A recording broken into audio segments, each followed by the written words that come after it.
Friends, कैसे हैं आप सब लोग। मैं श्वेता गुप्ता आपका स्वागत करती हूं आपके YouTube channel Gurukul techno classes में।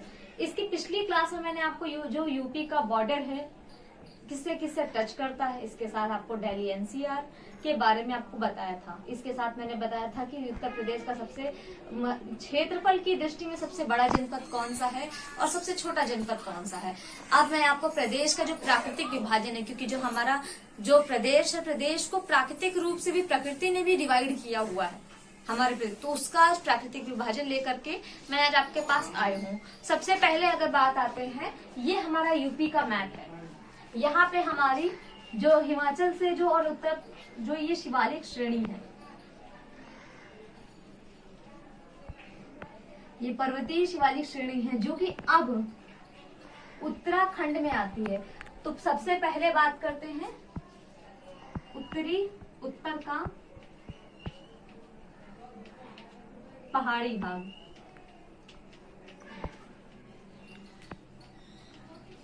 इसकी अगर बात करें तो 2000 नवंबर से पहले ये हमारे यहाँ आता था। ये जो क्षेत्र है, ये जो उत्तर प्रदेश के विभाजन से पहले ये हमारे यहाँ आता था, परंतु अब ये हमारे यहाँ नहीं आता है। तो अब इसकी जगह जो कर दिया गया है वो है भाबर व तराई का क्षेत्र।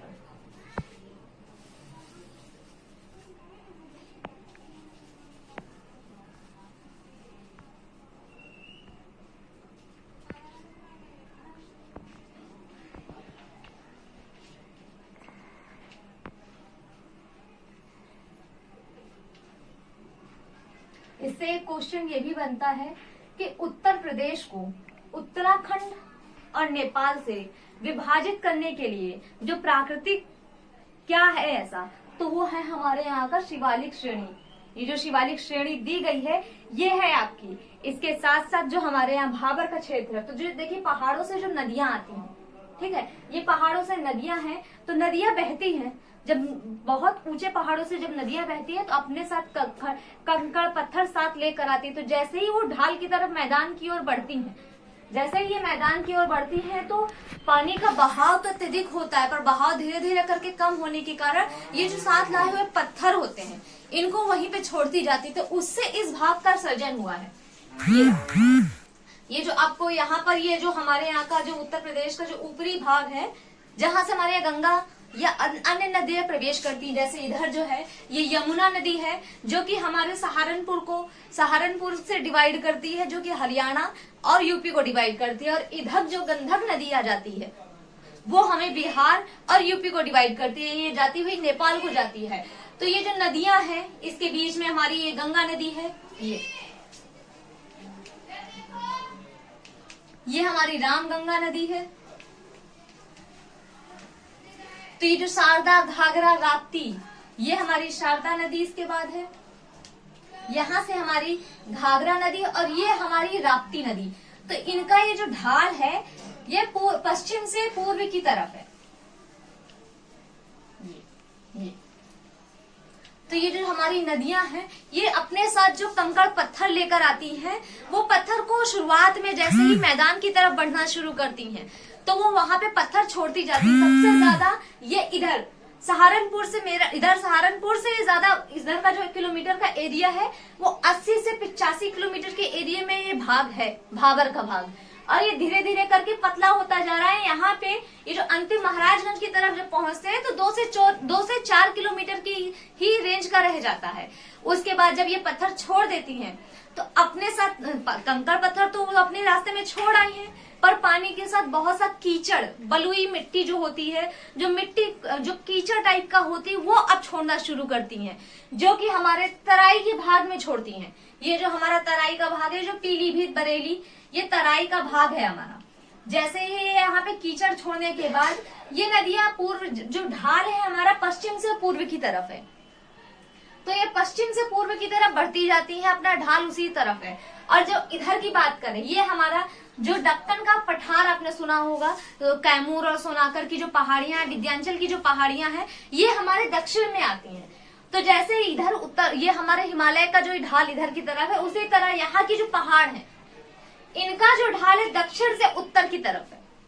तो यहाँ पे जैसे हमारी केन नदी हो गई, बाकी जो हमारी नदियां हैं ये मंदाकिनी नदी वगैरह हो गई, ये सब इधर की तरफ से उधर उत्तर की तरफ ढाल होने की वजह से ये भी हमारे इधर से इधर का जो क्षेत्र है वो पहाड़ी क्षेत्र है।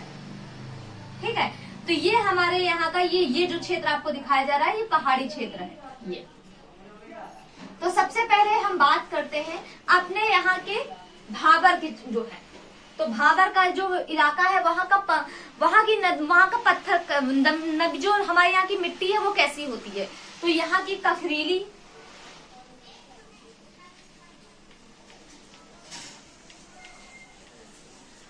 व पथरीली यहाँ की मृदा होती है।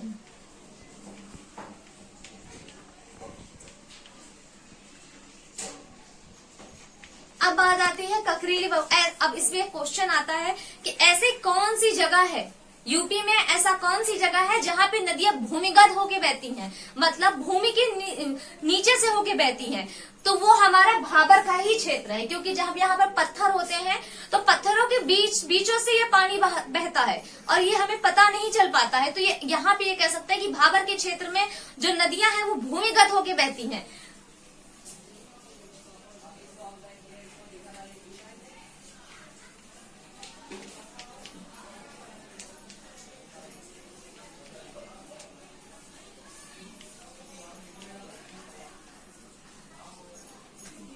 यहाँ की जो घास की लंबाई होती है वो 10 से 12 फुट होती है। पानी की अधिकता होने के कारण यहाँ के जो पेड़ पौधे हैं बहुत ही लंबे होते हैं। साथ ही यहाँ पे घास की है जो लंबाई है वो 10 से 12 फुट होती है।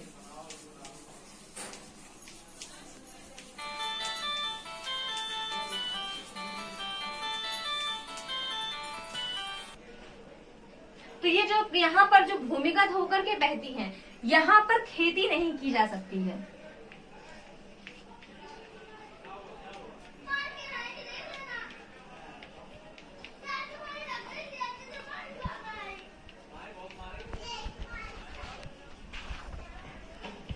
ये तो हो गई हमारी भाबर।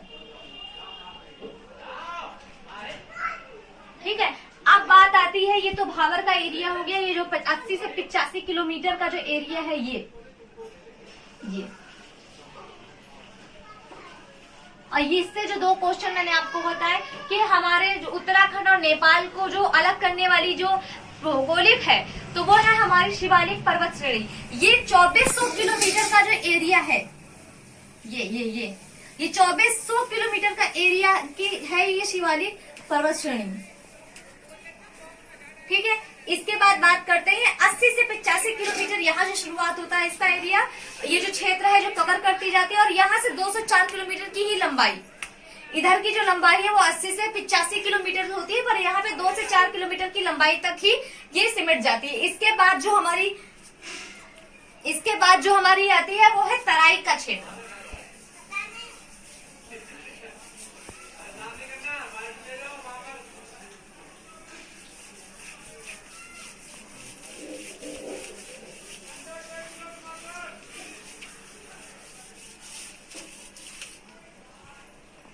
तो द्वितीय जो हमारा आता है वो है तराई का क्षेत्र।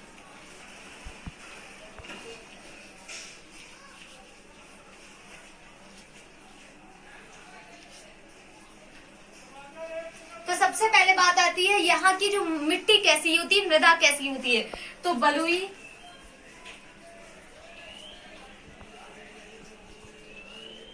कीचड़ी मृदा होती है, कीचड़ बहुत ज्यादा इसमें होता है।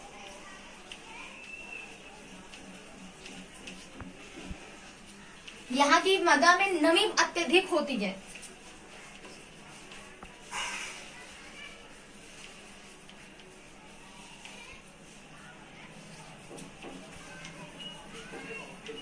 इसीलिए यहाँ पर गन्ने की सबसे ज्यादा खेती वाला जो क्षेत्र है वो हमारा तराई का ही क्षेत्र है। जैसे बरेली हो गया हमारा, ये हमारा पीलीभीत हो गया, तो ये जो इधर का जो क्षेत्र है ये हमारा तराई का ही क्षेत्र है। इसीलिए यहाँ पे गन्ने की खेती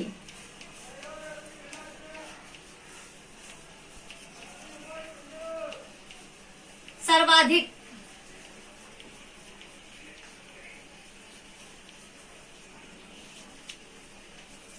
इसके बाद बात आती है कि जो हमारे गन्ने की तो है, और यहाँ की जो जैसे बात करते हैं उर्वरकता बहुत अच्छी होती है इधर की मिट्टी की। जो हमारी बात करें यहाँ से नमी होने के कारण यहाँ पे उर्वरकता अच्छी होती है। पर अगर बात करें मध्य के मैदान से ज्यादा अच्छी नहीं, पर उर्वरकता ये जो हमारी यहाँ से भाबर के इलाके से यहाँ की उर्वरकता इससे अच्छी होती है।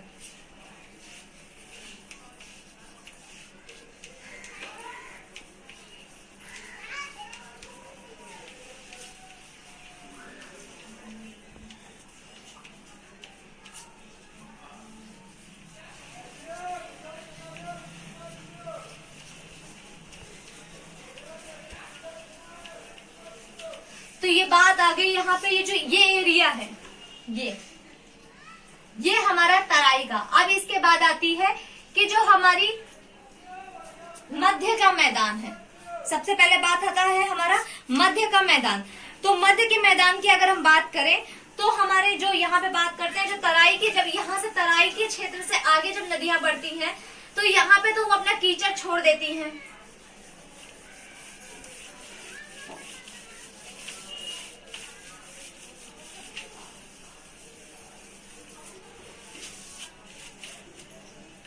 कहते हैं कि जो नदियां हैं वो कभी अपना पथ है वो बदलती रहती। तो जब पहले की ये नदियां आज की तो बह नहीं रही, जब बहुत सालों पहले बहती थी तो कभी कभी जो ये पथ है गंगा नदी जैसे अभी आज इधर से बह रही है, आज ऐसे बह रही है, तो कभी कभी ये ऐसे भी हो सकती है।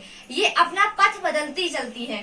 तो जब ये पथ बदलती है तो अपने साथ जो नई मिट्टी लाती रहती है, ठीक है।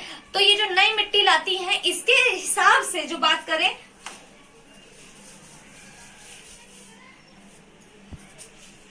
जो हमारा दूसरा प्राकृतिक विभाजन है वो है हमारा मध्य का मैदान।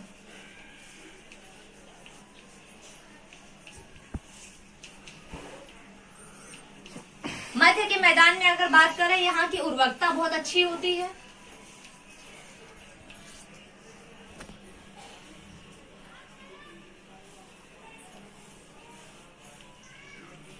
यहाँ नमी भी अच्छी होती है,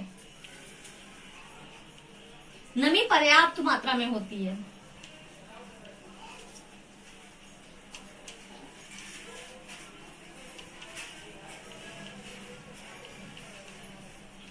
यहाँ की अगर मृदा की बात करें तो यहाँ की जो मृदा है उसको दो भागों में बांटा गया है, एक खादर मृदा, दूसरी बांगर मृदा।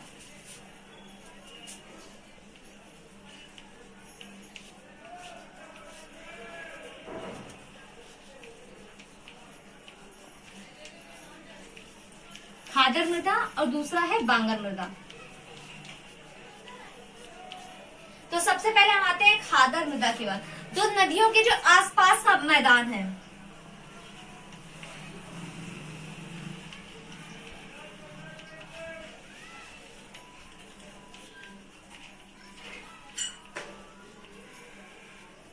जैसे नदियों का पानी जैसे ही छोड़ा जाता है तो वो अपने साथ जो नई मृदा लाता है और नई मृदा की एक परत आसपास की जो जमीनों पे बिछा देता है, जिस वजह से वहां की उर्वरकता कभी खत्म नहीं होती, ठीक है। तो ये यहाँ पे वो जो मृदा है वो खादर मृदा कहलाती है। और इसमें भी यहाँ की जो मृदा है तो जलोढ़, यहाँ की जो मृदा है उसे जलोढ़ मृदा कहते हैं। तो जलोढ़ मृदा के भी दो भाग हैं,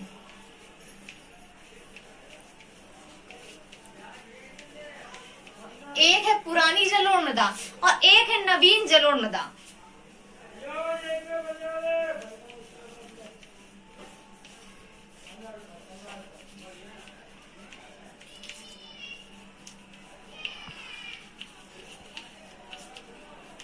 बात करें पुरानी जलोढ़ मृदा की तो जैसे नदियों में कभी कभी बाढ़ आती है, तो बाढ़ आते समय जो अपने आसपास का 3 से 4 किलोमीटर का जो एरिया है उसको कवर करती है और वहां पे नई पानी की परत या फिर नई मिट्टी की परत ला देती है।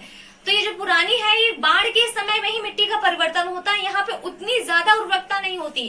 पर जो नवीन मृदा है, जो आसपास के जो टिले होते हैं, जैसे नदियों के आसपास जो टिले हैं वहां पे जो मृदा होती है वो नवीन मृदा होती है। इसके बारे में आपको जब मृदा का चैप्टर कराएंगे तब पढ़ाएंगे, ठीक है। अब बात करते हैं बांगर मृदा की। तो बांगर मृदा की बात करें, जब ये बहुत साल पहले कभी उन्होंने अपना पथ बदला था तब वहां की जो मृदा है उसे बांगर मृदा कहते हैं। यहाँ की मृदा की उर्वरकता कम होती है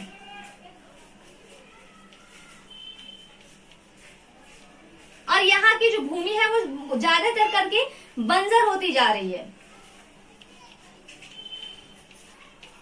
जैसे देखिए कभी भी है कहीं जहां जहां पे जैसे बारिश होती है तो बारिश होने के बाद क्या है, पानी एक जगह इकट्ठा हो जाता है। तो इकट्ठा पानी जब होता है तो जो जमीन में हमारी जो भूमिगत है, जो भूमिगत में जो हमारा नमक है, जो नमक से जो जैसे तत्व है जो कि हमारे मृदा को, जो हमारे क्षेत्र को बंजर कर देते हैं, उनको ऊपर, खनिज को ऊपर लाना शुरू कर देता है। तो जो आसपास का क्षेत्र है उससे वो बंजर बनाता जा रहा है। तो उसमें हम लोग नाइट्रोजन है, फास्फोरस है या फिर यूरिया, ऐसे जो पदार्थ है धीरे धीरे करके यूज करते हैं, तो वहां की उर्वरकता कम होती जा रही है। इसकी बजाय यहाँ पे नई मृदा आने के कारण यहाँ की उर्वरकता बहुत ही अच्छी होती है। तो यहाँ की उर्वरकता कम होती जा रही है। अब बात आती है कि जो हमारा दक्षिणी भाग है, इसके बारे में मैं आपको बताने जा रही हूँ।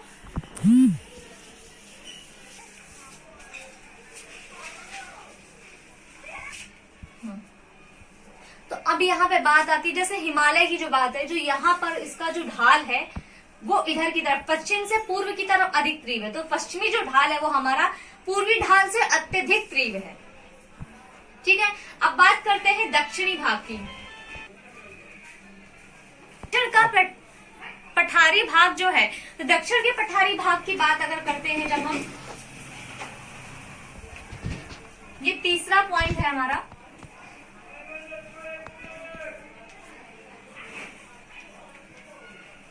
जो हमारा दक्कन का पठार है, जो दक्षिण में हमारा दक्कन का पठार है, तो इसका कुछ सिरा हमारे बुंदेलखंडी हिस्सा, जो हमारे यहाँ यूपी का बुंदेलखंडी हिस्सा है, वहां पे पठारी भाग है उसका कुछ, जिस वजह से उधर की ढाल उत्तर की तरफ है। तो वहां की जो नदियों का भी ढाल है वो उत्तर की तरफ होने की जो ढाल है वो सीधा पूर्वी भाग की तरफ जाता है। अब बात करते हैं यहाँ पे जो हमारे सोनाकर, कैमूर और सोनाकर की पहाड़ियों की वजह से, और यहाँ पे जो हमारे विंध्याचल की पहाड़ी है, इसकी वजह से यहाँ पे जो पठारी भाग है, पठारी भाग मतलब लास्ट है, यहाँ पे कुछ पहाड़ी टीले टाइप के हो गए, जिसकी वजह से इधर का भी ढाल हमारे उत्तर की ही तरफ है। तो यहाँ की जो नदियों का भी ढाल है वो इधर की ही तरफ है। तो यहाँ पे थोड़ा सा पानी की मात्रा कम पाई जाती है, यहाँ पे रेतीली मिट्टी ज्यादा होती है। तो यहाँ पे अगर हम कहें तो यहाँ पे कृषि के लिए यहाँ पे कम का क्षेत्र है, तो ये उर्वरक कृषि यहाँ पे कम हो सकती है।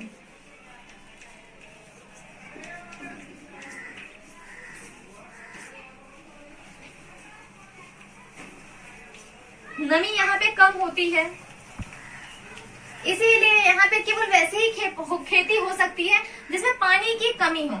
अब यहाँ से क्वेश्चन होता है कि जो उत्तर हम लोगों का जो इधर का पठारी भाग है, दक्षिण के पठारी भाग का ढाल किस तरफ है, ये जो क्वेश्चन है पेपर में आया हुआ है इसके पहले। तो बात करते हैं दक्षिण के पठारी भाग की जो ढाल है वो हमारी दक्षिण से उत्तर की तरफ है।